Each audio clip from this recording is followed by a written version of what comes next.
Hi everyone, this is Dave. Welcome to week 2. I hope things are going well for you. I've been watching the forums and popping in and out of things pretty steadily, and so I'm getting a good sense that people are generally finding their way. Again, as always, if you do get stumped, please drop a question in the question forum, send me an email, or give me a phone call. I'm usually available. So things look good. Okay, week 2, we continue our conversation about kind of what writing looks like, but we work a little more into how we work with writing and how we understand um, ways of writing, and especially working with our students. So what I have asked you to do in this week is to look at 2 links. One is called Writing Next, and it is a study from some time ago, not that long, 2006, um, and it's what's especially helpful is that the executive summary, the first few pages, have a number of recommendations for ways of teaching writing. It says middle and high school students, if you are an elementary teacher, as you know, your elementary kiddos will grow up to become middle and high schoolers. And if you teach at a higher level, again, I think it's helpful to see um, what things look like for other grade levels. So download this report and do not please feel the need to read the whole thing. You might save that for some time, but definitely go through the executive summary and you'll see the recommendations. The other link is a study from the Pew Internet and American Life Project, the impact of digital tools on student writing and how writing is taught. It's not so much to get into the conversation of is technology good or bad, but to look at realistically what students say about um, using digital tools in school in their own lives, and taking a look at what writing looks like in school when computers are in use. In a sense, it's sort of like having the question of should we be writing with pens or pencils, but much more so because there's so much more involved. You have a couple options. You can download this report or you can look at it online. Again, it's a big, big thing, so don't, print out 100 plus pages and think you have to read all that. You don't. I recommend really going through, finding what's helpful for you, um, getting past some of the charts, looking at some of the bulleted points, definitely looking in these big reports, looking for the executive summaries. That's where a lot of the meat is. Spend some time with it. Don't just, glance at it for 10 seconds, but do spend some time with it. And then you're all in different forums this week, sort of small group conversations.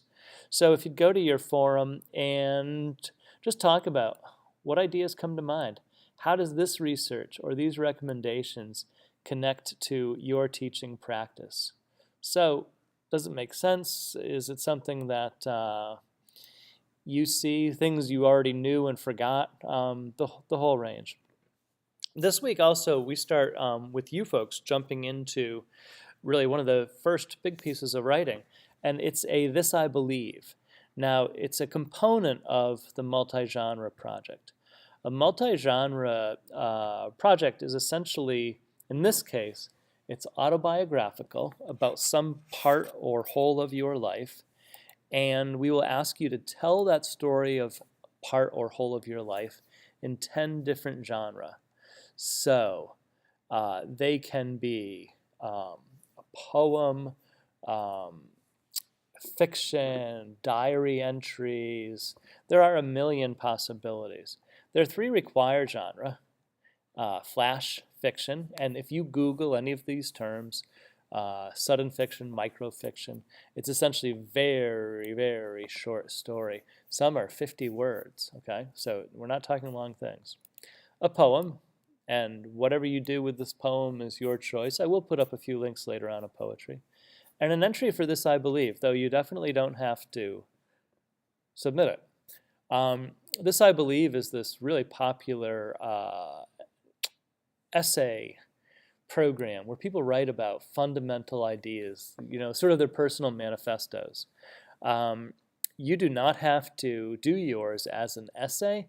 You could do it in a whole multiple range of things, from a audio piece to a slideshow to something that I am doing this coming Friday night. I'm very excited and nervous. A Pekachika, I have to learn how to say it. A Pekachika, I think. Okay. So anyway, it's simply 20 images, and I have to speak about them, hopefully articulately, for 20 seconds each. My students are doing it along with me. They're doing their own, and it's on technical education. So there are a million opportunities. I'm trying to create things here for you, opportunities, so that you can tackle these projects in ways that A, make sense to you, and B, excite you. So if writing an essay is not exciting, then look at This I Believe, look at their guidelines, find a way of doing this in a way that not only, satisfies the requirements of the project, but also that is cool and something you love. One neat option, one I love, is, I just totally lost what I opened. This is an audio I am part of the visual lost generation, and I refuse to believe that I can change the example. world. I realize this may be a shock, but happiness comes from within is a lie, and money will make me happy.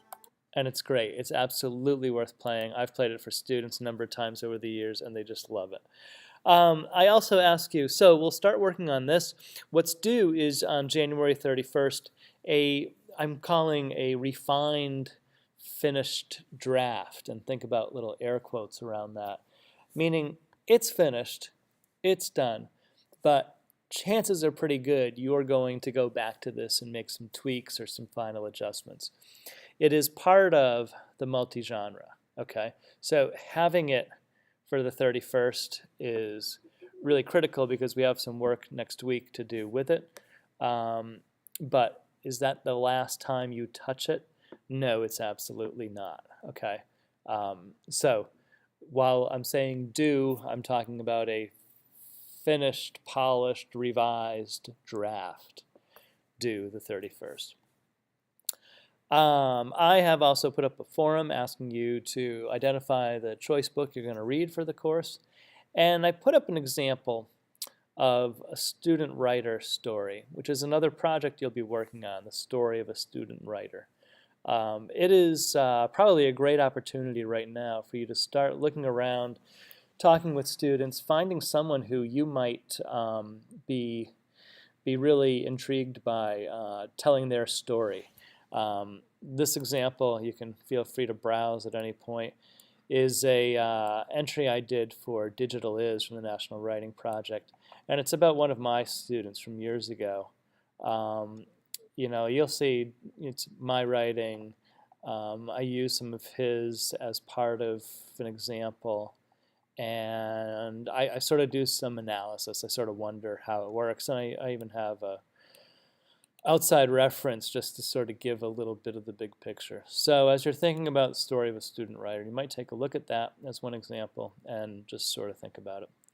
The other links in here are an example of flash fiction for you, a little tutorial on story structure, ideas from my friend Rich Kent on possible genre you might include or might work from.